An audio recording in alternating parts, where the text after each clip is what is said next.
मैं पवन Kumar Mehta YouTube platform के माध्यम से आप सभी से जुड़ने जा रहा हूं और हम लोग आज से वन डे एग्जाम्स की जितनी भी तैयारियां हैं उनको करेंगे। और तो आज हम लोग करंट अफेयर्स का एक टॉपिक पकड़ने वाले हैं जिसका नाम है इंटरिम बजट 2024 एंड 25। तो हम लोग इंटरिम बजट 2024-25 पढ़ने से पहले हम लोग को अगर मालूम ही ना हो बजट क्या है तो इंटरिम बजट को पढ़ना तो बेकार हो जाएगा। इसी कारण से हम लोग पहले बजट पढ़ने की कोशिश करते हैं कि बजट क्या होता है नहीं होता, उसके अनुसार डिटेल्स से पढ़ते हैं, फिर हम लोग इंटरिम बजट पे आएंगे। तो सबसे पहले बजट को अगर हम लोग सिंपल वर्ड्स में बोलना चाहे कि सिंपल वर्ड्स में पकड़ना चाहिए कि क्या होता है नहीं होता, तो हम लोग देखते हैं यहाँ पे In simple words, budget is the details of the income and expenditure of the government during a financial year। तो एक फाइनेंशियल ईयर में गवर्नमेंट द्वारा जितने खर्चे किए जाते, जितने इनकम्स होते हैं और जितने खर्चे किए जाते हैं उसी के लेख जोख को हम लोग बजट कहते हैं। तो यहाँ पे दो शब्दों का यूज हुआ गवर्नमेंट। तो गवर्नमेंट वर्ड से एक सेंट्रल गवर्नमेंट भी रिप्रेजेंट होते हैं और स्टेट गवर्नमेंट भी। तो आज जो हम लोग पढ़ने वाले हैं वो सेंट्रल गवर्नमेंट के बारे में पढ़ने वाले हैं और स्टेट गवर्नमेंट के बारे में हम लोग फिर किसी और दिन पढ़ेंगे। और फाइनेंशियल ईयर किसे कहते हैं? फाइनेंशियल ईयर कहते हैं 1 अप्रैल से लेके 31 मार्च तक के बीच के दौरान को हम लोग फाइनेंशियल ईयर कहते हैं। The central government has presented the budget for the year 2023-2024 on the 1 फरवरी 2024। तो हम लोग जानते हैं कि 1 फरवरी 2024 को सेंट्रल गवर्नमेंट द्वारा जो है बजट पेश किया गया। तो सेंट्रल गवर्नमेंट द्वारा कहने का मतलब ये है कि सेंट्रल गवर्नमेंट के जो फाइनेंस मिनिस्टर है उनके द्वारा किया गया, जिनका नाम क्या है? निर्मला सीतारमण। ये भी एग्जाम्स में आ सकते हैं कि फाइनेंस मिनिस्टर अभी कौन है वर्तमान में, तो निर्मला सीतारमण है। तो हम लोग जानते हैं जो हम लोग के सरकार ये वाले बने थे वो 2019 में बने थे। तो 2019 में भी निर्मला सीतारमण वहाँ फाइनेंस मिनिस्टर थी, उस समय से लेकर अभी तक है। तो 2019 में उन्होंने फर्स्ट बार जो है अपना बजट प्रस्तुत किया था, फिर 2020 में भी किया, फिर 2021 में भी किया, 2022 में भी किया, 2023 में भी किया और इस बार 2024 में भी उन्होंने किया। तो 2019 से लेकर 2023 तक जो है 5 ईयर्स हो जाते हैं। मतलब उन्होंने अपने 5 ईयर्स जो है पूरे कर दिए और 5 बार बजट प्रस्तुत कर दिया है और इस बार 2024 में बजट प्रस्तुत करने जा रहे हैं, किए हैं। तो ये 2024 का जो बजट है ये 6वां बजट है, ये 5वां नहीं, ये 6वां बजट है। इसी कारण से, क्योंकि 5 साल का ही कार्यकाल होता है किसी का भी सरकार का और एक 6वां बजट है, इस कारण से इस बजट को हम लोग जो है इंटरिम बजट कहते हैं, जिसको हिंदी में अंतरिम बजट कहा जाता है। और इंटरिम बजट जो है एक्चुअल में क्या होता है? इंटरिम बजट जब सरकार बनने से पहले जो मतलब किसी भी सरकार के कार्यकाल का जो अंतिम वर्ष होता है उस समय ये दिया जाता है। तो है उस वर्ड का मतलब पढ़ चुके हैं, लेकिन इसके पीछे की कहानी, कहाँ से बजट आया नहीं आया, इसको जानना हम लोग के लिए बहुत जरूरी है। तो अभी जो हम लोग पढ़ने वाले हैं वो हिस्ट्री ऑफ बजट है। तो बजट वर्ड जो है एक फ्रेंच जो वर्ड है बुजेट नाम के वर्ड से आया है, जिसका एक्चुअल मतलब होता है अ स्मॉल लेदर बैग। लेकिन इसके पीछे की कहानी ये है कि जो इंग्लैंड के प्राइम मिनिस्टर थे, पहले प्राइम मिनिस्टर, जिनका नाम क्या था? Sir Robert Walpole. और वो 1721 से लेकर 1742 तक लगभग जो है वहाँ इंग्लैंड के प्राइम मिनिस्टर थे। और ये संभावित जो है अलग अलग जगह में अलग अलग दिखाया जाता है, लेकिन हम लोग मान लेंगे 1721 से लेकर 1742 तक वो थे। तो उन्होंने वो एक बार क्या किए, वो चमड़े की बैग में अपना जो आय और व्यय का जो है जितना दस्तावेज जो है लेके गए और लेके गए वहां पे प्रस्तुत किया उन्होंने। और जैसे चमड़े के बैग से निकाला तो लोगों ने बजट नहीं कह के बजट वर्ड का यूज कर लिया कि देखो वो बजट निकाल रहा है, और वहीं से बजट वर्ड की सृष्टि हो गई। और तब से फाइनेंशियल ईयर के जो लेन देन के हिसाब के लिए जो है इनकम और एक्सपेंडिचर को दर्शाने के लिए बजट वर्ड का इस्तेमाल होने लगा। अब हम लोग बजट वर्ड कहाँ से आया उसको तो पढ़ चुके हैं, पर अब इंडियन बजट के बारे में हम लोग पढ़ने वाले हैं, क्योंकि इंटरिम बजट 2024-25 पढ़ने वाले ना इंडिया के बारे में। अब थोड़ा इंडिया के ऊपर आते हैं कि India first budget was presented by the then finance minister. Then मतलब उस समय के जो फाइनेंस मिनिस्टर थे कौन थे? जेम्स विल्सन ऑन 7 अप्रैल 1860। मतलब 7 अप्रैल 1860 में पहली बार जो है हम लोग के यहाँ पे बजट प्रस्तुत किया गया था। उस समय हम लोग आजाद नहीं हुए थे, आजादी से पहले की बात है, लेकिन प्रथम स्वतंत्रता संग्राम के बाद की बात है। प्रथम स्वतंत्रता संग्राम 1857 में हुआ था और ये 1860 की बात है। तो 7 अप्रैल 1860 में जो है पहला इंडियन बजट जो है प्रस्तुत किया गया था। किसने किया था? उस समय के फाइनेंस मिनिस्टर जेम्स विल्सन ने किया था।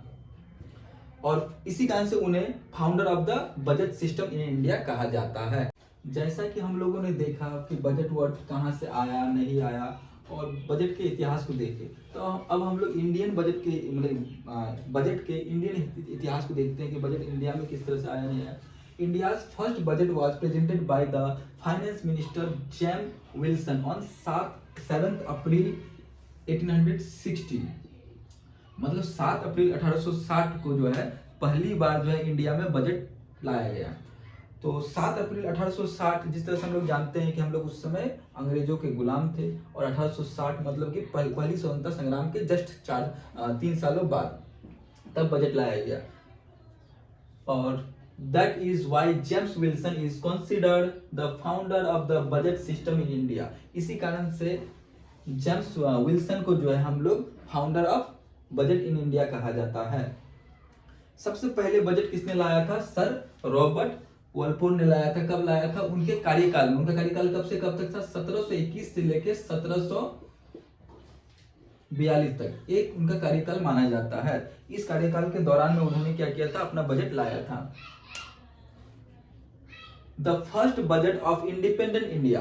अब किस तरह हम तो पहले 1860 में पहला बजट लाया गया। किसके द्वारा लाया गया था? जेम्स विल्सन द्वारा लाया था। लेकिन उस समय तो हम लोग मतलब कि इंडिपेंडेंट नहीं थे। तो इंडिपेंडेंट के बाद कब आया? The first budget of independent India was presented on 26 नवंबर 1947। मतलब 26 जनवरी 1947 को, मतलब जब हम लोग आजाद हुए थे 15 अगस्त, उसके बाद अगस्त, सितंबर, अक्टूबर, नवंबर, तो 26 नवंबर 1947 को पहला हम लोग का इंडिपेंडेंट के होने के बाद जो है पहला बजट आया। किसने लाया था? First finance minister R K. Shanmukham Chetty was introduced by, तो उनके द्वारा लाया गया था हम लोग के इंडिपेंडेंट के बाद। लेकिन इंडिपेंडेंट के हम लोग के जो इंडिपेंडेंट तो पढ़ लिए हम लोग, लेकिन रिपब्लिक के बाद, रिपब्लिक क्योंकि हम लोग का जो संविधान उसको बनने में थोड़ा समय लगा था, तो first budget of the Republic of India was presented in 1950। तो 1950 में लाया गया था। किसके द्वारा? जॉन मैथाई के द्वारा लाया गया था। और हम लोग तो ये पढ़े कि किस तरह से बजट आया, कौन कौन लाया, लेकिन ऐसा भी तो है कि बहुत सारे प्रधानमंत्री जो है अपने कार्यकाल में वो जो है फाइनेंस मिनिस्टर का भी कार्यकाल को संभालते, उनके भी कार्यों को संभालते थे। तो ऐसे बहुत सारे प्रधानमंत्री हुए हैं, जिसमें से कुछ प्रधानमंत्री का नाम हम लोग पढ़ेंगे जो फाइनेंस मिनिस्टर का भी काम संभाला उन्होंने, और वो लोग भी अपना बजट प्रस्तुत किए प्राइम मिनिस्टर होते हुए। The prime minister of India who presented the budget while holding the post of prime minister, तो उसमें से पहला नाम आता है जवाहरलाल नेहरू का। और हम लोग जानते हैं इंदिरा गांधी जो है उन्हीं की बेटी थी, तो उन्होंने भी जो है प्राइम मिनिस्टर होते हुए जो है बजट लाया है। और एक नाम आता है राजीव गांधी का, और तीनों ही एक ही परिवार से लगभग आते हैं, और इन तीनों ने जो है। अब हम लोग पढ़ेंगे कि first women finance minister of India कौन थी। तो first women finance minister of India जो थी वो इंदिरा गांधी थी। लेकिन इंदिरा गांधी जो थी वो प्राइम मिनिस्टर होते हुए थी, इस कारण से वो फर्स्ट फाइनेंस मिनिस्टर तो थी। मतलब होता क्या, जब कोई एक पर्सन अपना तो काम करता है, ये दूसरे का भी काम करता है, तो वो पूर्णकालीन तो नहीं होता है, तो वो पूर्णकालीन नहीं थी। India's first full time women finance minister जो थी वो निर्मला सीतारमन। अगर फुल टाइम पूछा जाए, अगर बोला जाए फर्स्ट कौन है, तो हो जाएगा इंदिरा गांधी, और फुल टाइम को पूछा जाए तो हो जाएगा Nirmala Sitharaman. Who presented the India's budget the most number of times? सबसे ज्यादा बार किसने प्रस्तुत किया है? तो उसमें नाम आएगा मोरारजी देसाई का। 10 बार उन्होंने बजट प्रस्तुत किया है। और जो ये बजट वर्ड है, इसको अगर पूछा जाए कि इसको किस आर्टिकल में, मतलब संविधान के किस आर्टिकल में लिखा गया है, तो हम लोग अगर 112 बोलते हैं तो ये सही नहीं होगा, क्योंकि वहां पे उस बजट वर्ड का यूज नहीं है। वहां पे बजट वर्ड का यूज नहीं होके एनुअल फाइनेंशियल स्टेटमेंट वर्ड का यूज है, AFS, आर्टिकल 112 में, 112 में। अब आते हैं लॉन्गेस्ट बजट का रिकॉर्ड किसके नाम पे है, तो फाइनेंस मिनिस्टर निर्मला सीतारमन के नाम पे ही जो है लॉन्गेस्ट बजट का रिकॉर्ड है। उन्होंने 2 आवर्स 42 मिनट्स के लिए दिया था। कब दिया था? 2020 और 21 के बजट सेशन में। और शॉर्टेस्ट जो बजट है वो 800 वर्ड का है, वो फाइनेंस मिनिस्टर हीरू भाई पटेल के नाम पे है। किस ईयर उन्होंने दिया था? 1977 में दिया था। जैसा कि हम लोग बजट के बारे में पढ़ चुके हैं, तो अब हम लोग इंटरिम बजट पढ़ने लायक बन चुके हैं। अगर हम लोग बजट का पढ़े ही नहीं होते तो इंटरिम बजट हम लोग को समझ में ही नहीं आता। अब हम लोग इंटरिम बजट में आते हैं कि इंटरिम बजट होता क्या है। तो हम लोग डेफिनेशन को देखते हैं जिससे हम लोग को समझ में आएगा। The interim budget contains details of government का डिटेल्स दिया हुआ रहता है। एक्सपेंडिचर किसका, किस चीज का, एक्सपेंडिचर एंड रेवेन्यू का, एक्सपेंडिचर और रेवेन्यू का for a short period of time. तो यहाँ बहुत गहरा चीज लिखा है, शॉर्ट पीरियड ऑफ टाइम, मतलब ये ज्यादा दिन के लिए नहीं होता। तो कितने दिन के लिए होता है? लगभग 2-3 महीने तक, जब तक इलेक्शंस ना हो जाए तब तक के लिए होता है। इलेक्शन खत्म होने के बाद जैसे ही न्यू गवर्नमेंट बना तो फिर नया बजट आता है जो पूरे साल के लिए होता है, जिसको हम लोग बजट बोलते हैं। Until a new government is elected, लिखा ही हुआ है जब तक नया गवर्नमेंट ना बन जाए। इन द इलेक्शन ईयर, ये इलेक्शन ईयर में ही होता है। That is it is a temporary provision until the full budget is announced, मतलब जब तक फुल बजट ना आ जाए तब तक के लिए ये टेम्पोररी बजट होता है। और इस बजट में जो है ज्यादातर जो है अपने काम गिनाए जाते हैं कि सरकार ने, जो सरकार वर्तमान सरकार है वो कितने काम किए हैं नहीं किए, उससे गिनाया जाता है।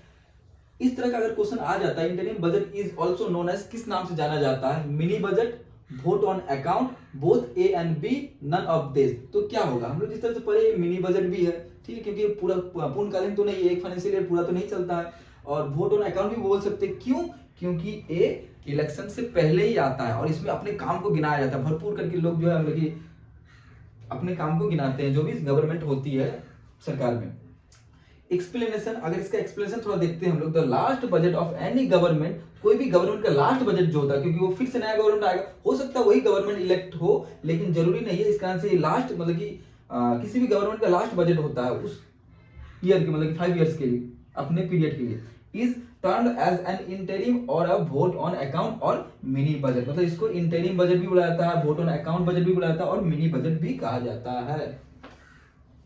Interim budget 2024-2025 presented in parliament में प्रेजेंट किया गया by the finance minister Nirmala Sitharaman on 1 फरवरी 2024। मतलब 1 फरवरी, तो ये भी क्वेश्चन आ सकता है कब प्रस्तुत किया गया था। तो 1 फरवरी 2024 को जो हम लोग का फाइनेंस मिनिस्टर है, वर्तमान फाइनेंस मिनिस्टर निर्मला सीतारमन, उनके द्वारा प्रस्तुत किया गया। टोटल एक्सपेंडिचर इन बजट, और टोटल एक्सपेंडिचर जो है, एक्सपेंडिचर मतलब खर्चा जो है, बजट का जो बजट में जो खर्चा बताया गया 2024-25 का, इज एस्टिमेटेड, और इसका एस्टिमेट किया गया है ₹2,47,65,768 करोड़, इतने का बताया गया खर्चा। Of which total capital expenditure मतलब किसी चीज को सामान खरीदने में जो खर्चा होगा, कैपिटल एक्सपेंडिचर मतलब बोल सकते हैं कोई भी चीज सामान खरीदना, एसेट्स खरीदना, तो उसमें जो खर्चा होगा वो 11,11,111 करोड़ है, रखा गया है। और गवर्नमेंट ने बताया है कि 4 सेक्शंस पे ज्यादा जोर दिया गया है, कि हम लोग मानते हैं कि 4 ही सेक्शंस है, 4 ही वर्ग है भारत में। कौन कौन से? Poor, women, youth and farmers. इन चारों का अगर डेवलपमेंट हो जाए तो इंडिया का डेवलपमेंट हो जाएगा। तो इसीलिए हम लोग इन 4 टॉपिक्स को पढ़ने वाले हैं। तो सबसे पहला टॉपिक है पुअर। तो उन्होंने क्या कहा है कि poor welfare of poor, welfare of country, मतलब कि गरीबों का अगर विकास होगा तो फिर क्या हो जाएगा, कंट्री का भी विकास होगा। तो इसके लिए क्या किया उन्होंने, ऐसा कुछ तो किया होगा। तो उन्होंने क्या किया है बताते हैं। ड्यूरिंग द लास्ट 10 ईयर, उन्होंने पिछले 10 साल में government help 25 crore people, 25 crore लोगों को मदद किया out of the multi dimensional property. मतलब कि विभिन्न तरह से जो गरीब थे उन्हें विभिन्न तरीका से निकालने की कोशिश किया और 25 करोड़ लोगों को निकाला गया है। Direct transfer of ₹34 lakh crore, और डायरेक्ट ट्रांसफर किया गया 34 लाख करोड़ जो है रुपए को to bank accounts using PM Jan Dhan account. जो पीएम जनधन अकाउंट है, जिसको हम लोग जीरो बैलेंस कहते हैं, उसके माध्यम से डायरेक्ट 34 लाख रुपए जो है लोगों के अकाउंट्स में भेजे गए हैं। और इसका जीरो बैलेंस जो खाता है, इसका फायदा क्या हुआ, इससे किसी भी इंटरमीडिएटर का जरूरत नहीं था, सीधे उनके बैंक अकाउंट्स में भेजा गया। और जो विभिन्न खर्चे थे बीच के, वो खर्चे कम गए। इस कारण से this saved the government of ₹2.7 lakh crore, और 2.7 लाख करोड़ का फायदा हुआ गवर्नमेंट को, क्योंकि उन्होंने डायरेक्ट बैंक खाते में भेजा, किसी मध्यस्थता की जरूरत नहीं थी। और गरीबों के लिए क्या किया गया, क्योंकि हम पहले भी बोले हैं कि जो ये अंतरिम बजट होता है उसमें सरकार अपनी तारीफों को सुनाता है, जो ज्यादातर क्या किया और क्या करने वाले हैं वो भी बताते हैं। Loan assistance to 78 lakh street vendors. जो स्ट्रीट वेंडर्स होते हैं, स्ट्रीट वेंडर्स मतलब कि जो रास्ते में बिक्री करने वाले वेंडर्स होते हैं, अंडर पीएम स्वनिधि के आधार पर उन्हें 78 लाख जो है स्ट्रीट वेंडर्स को जो है लोन दिया जाएगा। 2.3 लाख दिया गया है, 2.3 lakh received third time loan, और 2.7 लाख लोग तो ऐसे भी वेंडर्स है जिन्होंने थर्ड टाइम लोन लिया है। इस तरह से हम लोगों ने 4 सेक्शंस मतलब 4 वर्गों के बारे में पढ़ा कि सरकार ने 4 वर्गों का उल्लेख किया है इस बजट में कि 4 वर्ग ही मैं मानता हूं और इन चारों वर्गों का उन्नति करना ही मेरा काम है। तो पहला वर्ग जो था, जो गरीब थे मतलब पुअर्स थे, उनके बारे में हम लोग पढ़ चुके हैं। अब दूसरा वर्ग जो है वोमेन, उनके बारे में पढ़ने जा रहे हैं। इम्फेसिस ऑन वोमेन पावर, मतलब कि वोमेन पावर्स को कैसे बढ़ाया जाए। 30 crore Mudra Yojana loans were given to women entrepreneurs. जो वोमेन एंटरप्रेन्योर्स है, उद्यमी है, उन्हें क्या किया गया, 30 करोड़ मुद्रा योजना के मतलब 30 करोड़ मुद्रा योजना लोन्स दिया गया है। Female enrolment in higher education increased by 28%। और जो उच्चतम शिक्षा के लिए है उसमें महिलाओं का प्रतिशत जो है 28% तक बढ़ चुका है। 43% enrolment of the girls and women in STEM courses. जो स्टेम कोर्सेज होता है, आप सवाल होता है स्टेम कोर्सेज क्या है, तो हम लोग देखेंगे स्टेम कोर्सेज क्या होता है।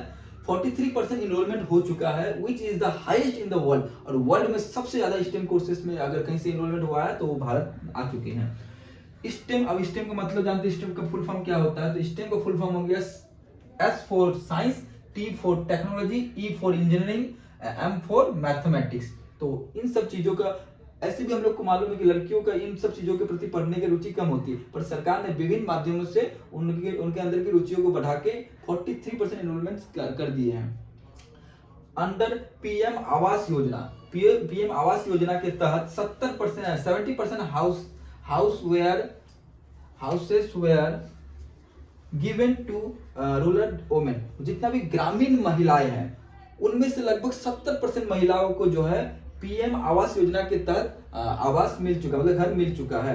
With the help of 83 lakh self help groups, और बहुत सारे सेल्फ हेल्प ग्रुप्स जो है बनाए गए जिसकी मदद से महिलाओं की मदद करने के लिए, with the help of 83 lakh self help group. और ऐसे कितने 83 लाख सेल्फ हेल्प ग्रुप्स बनाए गए। 1 करोड़ वोमेन बिकेम लखपति दीदी, और 1 करोड़ से ज्यादा महिलाएं जो है लखपति दीदी बन चुकी है।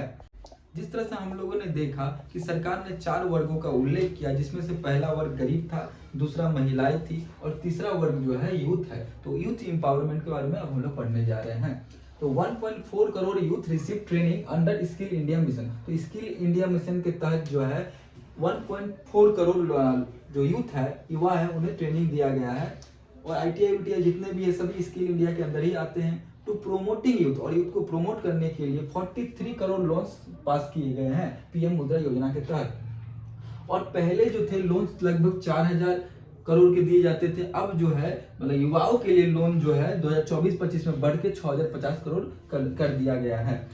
पहले IITs की संख्या, क्योंकि हम पहले भी बोले हैं कि उपलब्धियां वो लोग अपने गिनाएंगे और फिर जो काम करेंगे वो भी गिनाएंगे, क्योंकि ये इलेक्शन का समय है, इसलिए इसका नाम अंतरिम बजट है। तो पहले 2014 में IITs की संख्या जो 16 थी, 2023 में बढ़ के 23 हो चुके हैं। और एम्स की संख्या 2014 में 7 थे, 2022 में बढ़ के वो 22 हो चुके हैं। यूनिवर्सिटीज की संख्या जो 2014 में 723 थे और 2023 में बढ़ के वो 1113 हो चुके हैं।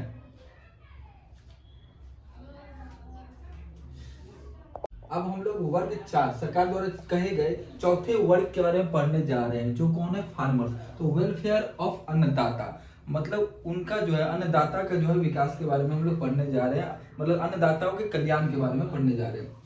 तो किस तरह से सरकार ने अन्नदाताओं का कल्याण किया देखते हैं। अंडर पीएम किसान सम्मान योजना, तो अंडर पीएम किसान सम्मान योजना फाइनेंशियल असिस्टेंट दिया गया है किसानों को, वाज प्रोवाइडेड टू इतना 11.8 करोड़ फार्मर्स। तो 11.8 करोड़ फार्मर्स को दिया गया है सहायता।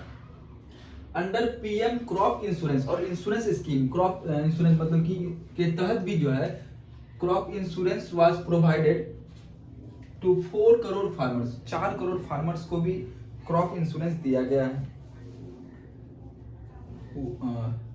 1361 mandis have been integrated under the electronic national agriculture market. तो ई नाम NAM कैपिटल होगा NAM। तो इसका फुल फॉर्म भी पूछा जा सकता है, ई नाम का फुल फॉर्म क्या है, तो इलेक्ट्रॉनिक नेशनल एग्रीकल्चर मार्केट। तो उसको ई नाम के तहत रजिस्टर किया गया और उसके माध्यम से विभिन्न जो किसान है जो मंडीज में पहले जाके देते थे, तो ऑनलाइन ही मंडीज में आप बेच सकते हैं इसके माध्यम से।